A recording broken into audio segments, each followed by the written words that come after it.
Olá, o meu nome é Márcio De Biasi, eu sou oncologista clínico e o meu foco de atividade é na parte de pesquisa e ensino.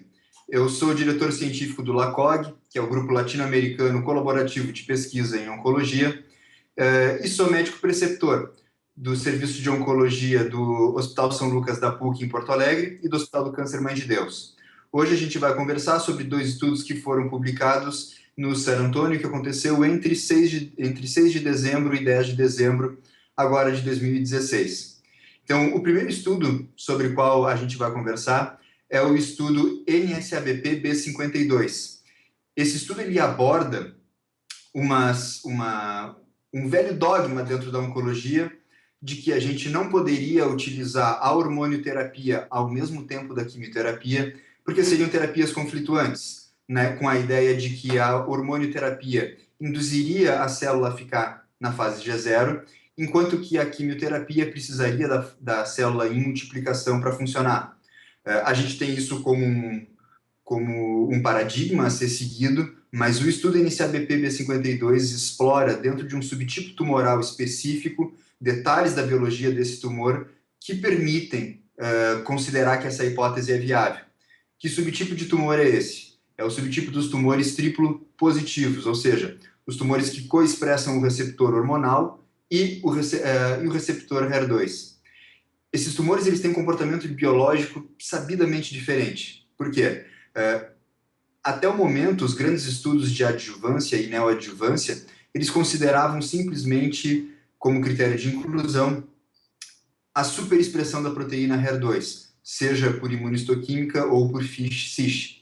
E se viu que mais ou menos metade desses tumores eles coexpressam receptor hormonal, sendo os luminais B HER2 positivo, e a outra metade são os ditos HER2 puro, ou seja, ele só superexpressa a proteína HER2 e não tem coexpressão dos receptores hormonais.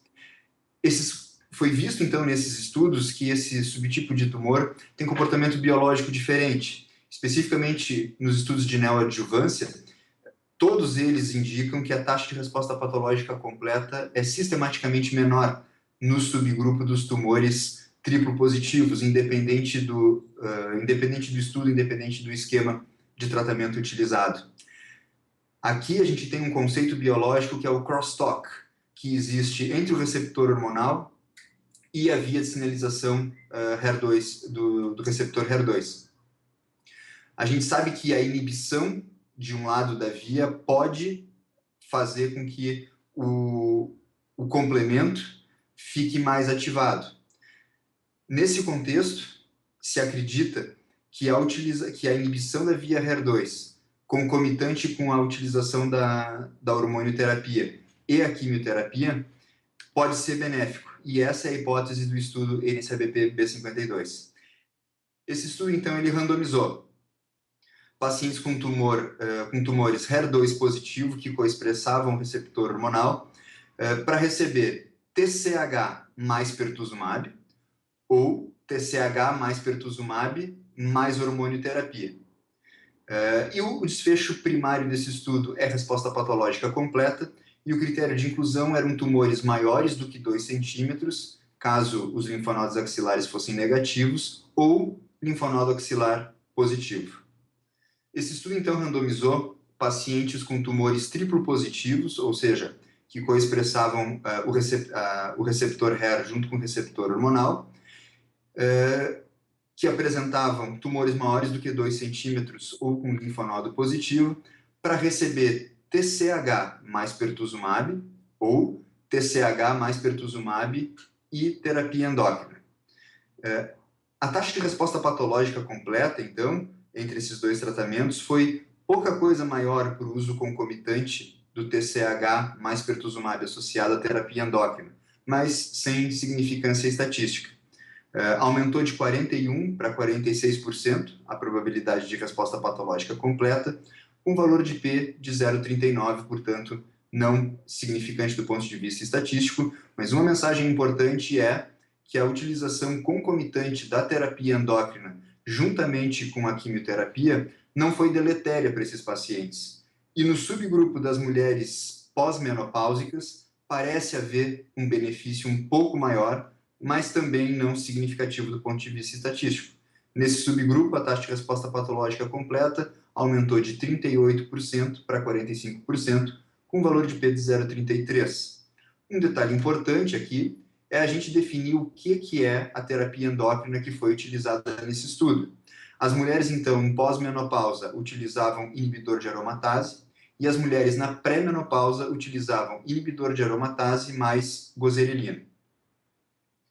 Um ponto importante, então, desse estudo, apesar desse resultado aparentemente desanimador, é que ele traz um conceito, né, ou reaviva um conceito que havia há muito tempo sido esquecido e que, a partir do estudo da biologia dos tumores triplopositivos, ele parece fazer sentido nesse subgrupo de pacientes, que é o uso concomitante da terapia hormonal com a quimioterapia e inibição da via HER2. Nós não tivemos um estudo positivo, definitivamente não, mas o fato é que o uso concomitante desse tratamento não foi deletério.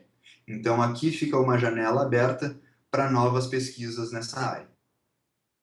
O outro estudo a respeito do qual eu gostaria de comentar é o estudo BL3.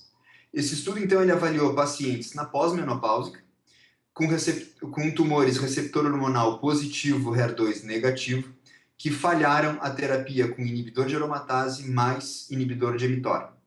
Esse estudo, então, ele randomiza as pacientes para receber o buparlisib, que é um inibidor de PI3K, ou seja, ele atua na mesma via, mas num sítio dentro da cascata de sinalização anterior aonde intervém, aonde entra o funcionamento da mTOR. A ideia aqui, então, e esse é um ponto bastante importante desse estudo, é porque ele pega, então, pacientes que já falharam ao uso de inibidor de aromatase mais inibidor de mTOR, ou seja, são tumores endócrino resistentes. São tumores que provavelmente não vão ter uma resposta satisfatória com a terapia endócrina e que, portanto, usualmente é o momento em que se começa a pensar em introduzir a quimioterapia para essas pacientes. E a ideia aqui, então, é ver se existe uma nova janela, uma nova oportunidade para intervenção terapêutica dentro desse conceito de hormonioterapia mais terapia-alvo. As pacientes, então, elas eram randomizadas para receber fulvestranto na dose de 500 miligramas ou fulvestranto mais buparlisib. O desfecho primário desse estudo é Progression-Free Survival, tendo sobrevida global, Overall Survival, como um desfecho secundário, mas também contemplado dentro do estudo. O estudo, então, fazia uma randomização de 2:1, randomizando 289 pacientes para o grupo fulvestranto mais buparlisib e 143 pacientes para o grupo fulvestranto, monoterapia. E o que a gente percebe aqui é um aumento da sobrevida livre de progressão no grupo que recebeu o fulvestranto associado a buparlisib. Esse aumento foi significativo do ponto de vista estatístico. A gente tem aqui um valor de P monocaudado de menor do que 0,001.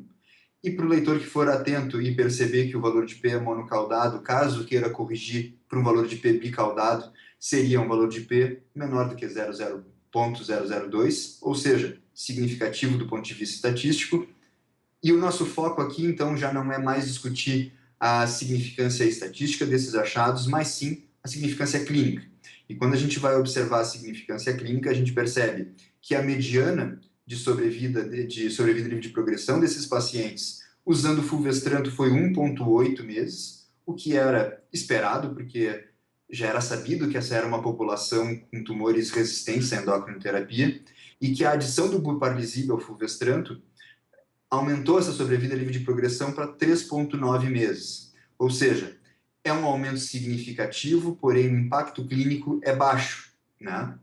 Um ponto importante frente a esses estudos é a gente pensar o que o tratamento está agregando em termos de toxicidade. E a toxicidade do buparlisib foi bem importante. de tal forma que a possibilidade de extrapolar esses resultados para uma prática clínica fica bastante restrita, uma vez que a gente tem sim um benefício, mas um benefício de magnitude clínica restrita, associado com toxicidade importante. Especialmente dentro do perfil de toxicidade dessa medicação, a gente tem aumento de provas de função, aumento de TGO-TGP, depressão, ansiedade, com 3 casos de suicídio relatados.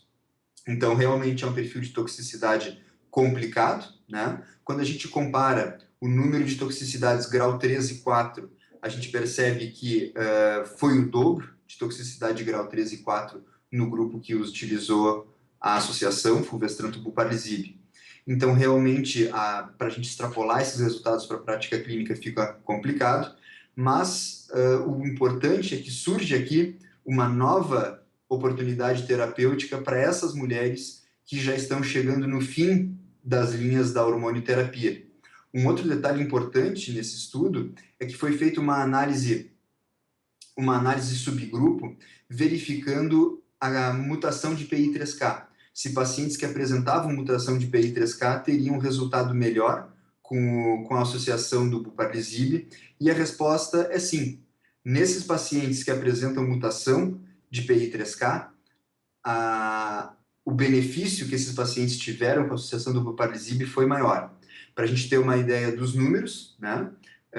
PI3K mutante, fulvestranto monoterapia teve uma sobrevida livre de progressão de 1,4 a 1,6 meses, dependendo se essa mutação foi pesquisada no tumor primário ou em células tumorais circulantes, enquanto que a associação fulvestranto mais buparlizib atingiu sobrevida livre de progressão de 4,7, 4,2 meses no grupo que apresentava a mutação.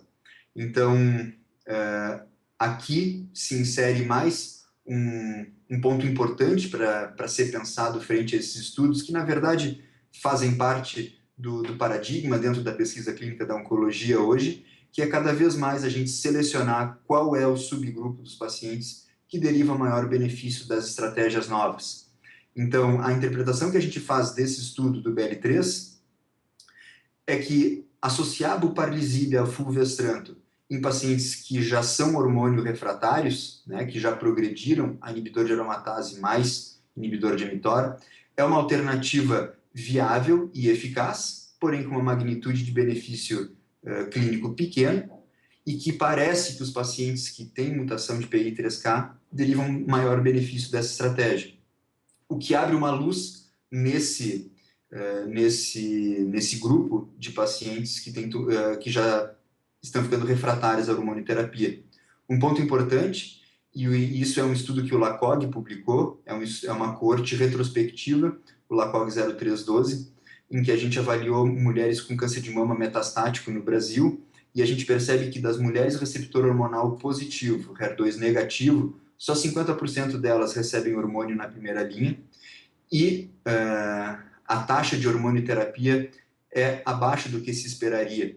Então, é importante que a gente construa novas estratégias de tratamento hormonal para que o próprio prescritor tenha confiança nesse tipo de tratamento. Obrigado.